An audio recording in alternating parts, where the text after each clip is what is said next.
Bienvenue sur Regatta, le magazine de la régate et de la course au large. Au sommaire cette semaine de l'actu dans le vent, Puma grand vainqueur de la 5e étape de la Volvo Ocean Race, Groupama lui arrive à Itajaí sous gréement de fortune. Le Spi Ouest France Intermarché a rassemblé encore de nombreux bateaux à la Trinité-sur-Mer, les résultats des séries et les plus belles images. À l'aube du premier rendez-vous des AC45 à Naples, Oracle Racing et Energy Team menés par Loïc Perron viennent de signer un accord historique. En classe 40 marée est arrivé premier sur la solidaire du chocolat. Et enfin de belles images pour finir, celles des yachts qui naviguent aux Caraïbes sur les voiles de Saint-Barth. Durant la 5e étape, Groupama et Puma ont traversé l'océan Pacifique sans avarie majeure, ce qui n'a pas été le cas pour la majorité de la flotte. Les deux bateaux ont navigué au contact le long de la côte argentine pendant plusieurs jours pour remonter jusqu'à Itajaí, un combat de tous les instants pour prendre la première place. Mais mercredi 4 avril à 15h40, alors qu'il était à 677 milles de l'arrivée, Groupama démate. L'équipage français n'a pas perdu de temps et a suspendu sa course. Ils ont fait route vers la côte la plus proche pour tenter de réparer et finir la course avant campeur, toujours en escale technique au Chili. Vendredi 6 avril, Puma Ocean Racing a coupé la ligne d'arrivée et remporté cette 5e étape entre la Nouvelle-Zélande et Itajaí au Brésil. C'est la première victoire des Américains sur cette édition, en plus celle du Horn, la plus longue et la plus difficile avec ses 6700 milles. Puma gagne cette étape avec seulement quelques longueurs d'avance sur Telefonica. Les Espagnols sont revenus de manière incroyable en 6 jours, après un arrêt au stand de 17 heures au sud de l'Argentine pour réparer leur étrave endommagée. Et pendant que les équipages mettaient pied à terre, le bateau français a quitté l'Uruguay sous gréement de fortune. Il lui restait 650 milles à parcourir avant Itajaí et l'espoir d'un podium derrière Puma et Telefonica. Le bateau aura mis 3 jours avant de couper la ligne d'arrivée au Brésil, mardi 10 avril. Une très belle 3e place pour Groupama qui n'a jamais rien lâché. Avec 9 manches à disputer avant la fin de la course en Irlande le 7 juillet prochain, il reste encore 4 étapes et 5 courses in-port. La moitié des points est donc encore à prendre. À mi-parcours, la course est toujours ouverte.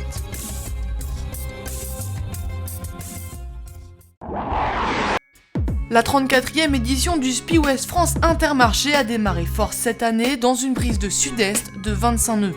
Des conditions idéales pour les coureurs, toujours aussi nombreux.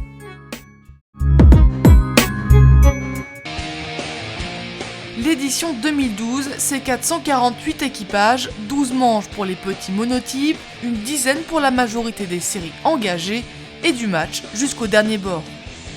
Côté météo, des conditions parfaites avec des vents de 10 à 15 nœuds et des grands coefficients de marée, de quoi pimenter le jeu sur le plan d'eau. Cette année, la série des J80 était reine avec une flotte de 119 bateaux. Le spectacle était au rendez-vous.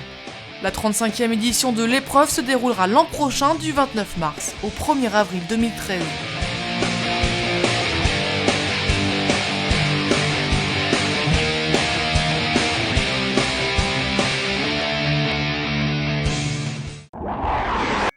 C'est un accord exceptionnel qui vient d'être signé entre Energy Team et Oracle.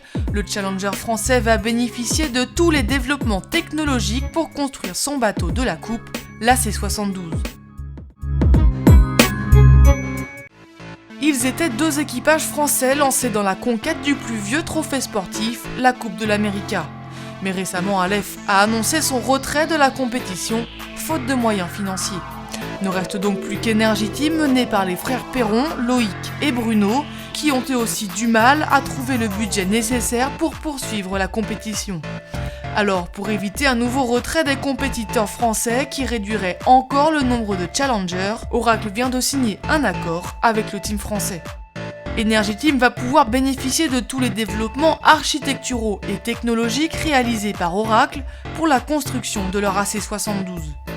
Un accord majeur pour le team qui leur permet de gagner un temps considérable dans la montée de leur projet et surtout de garantir un potentiel de performance au plus haut niveau. Économiquement, il permettra aussi de réduire leur budget.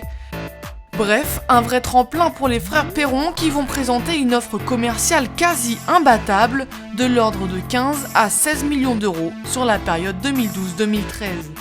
Nous retrouverons tout bientôt les AC45 à Naples. Ils s'affronteront du 11 au 15 avril. On parle résultat la semaine prochaine. Jörg Rietschers et Marc Lepesque sur Marais ont remporté la 2e édition de la Solidaire du Chocolat qui relie Saint-Nazaire au Mexique, le tout en 24 jours. Le skipper allemand Jörg Rietschers a décroché la première victoire de sa carrière en classe 40 à l'occasion de la Solidaire du Chocolat. En compagnie de Marc Lepesque sur Marais, ils ont remporté cette course qui rallie Saint-Nazaire au Mexique à bord de leur Mac 40, le tout dernier né de cette nouvelle génération de bateaux, dessiné par Samuel Manuard et construit chez JPS Productions. Leur chrono, 24 jours, 7h41 minutes, à la vitesse moyenne de 8 nœuds 58. Derrière en seconde position, on retrouve Agir Recouvrement Bureau Veritas, mené par Adrien Hardy et Stéphane Diraison. En troisième position sur Géodis, Fabrice Amédéo et Armel Tripon.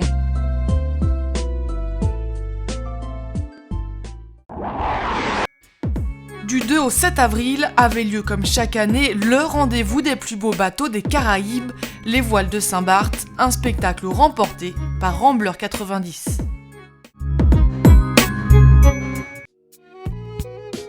Ils étaient plus de 800 marins à s'être donné rendez-vous pour célébrer une des plus importantes régates caribéennes.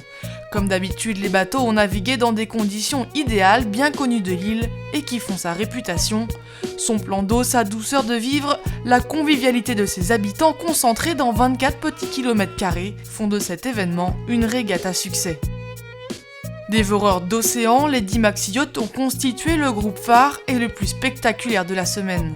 D'une longueur comprise entre 22 et 35 mètres, ils ont animé leur classe en rivalisant d'élégance et de performance. Au terme d'une remise de prix clôturant la semaine de régate remportée par Rambler 90, les organisateurs ont donné rendez-vous l'an prochain du 8 au 13 avril pour la 4e édition des Voiles de Saint-Barth.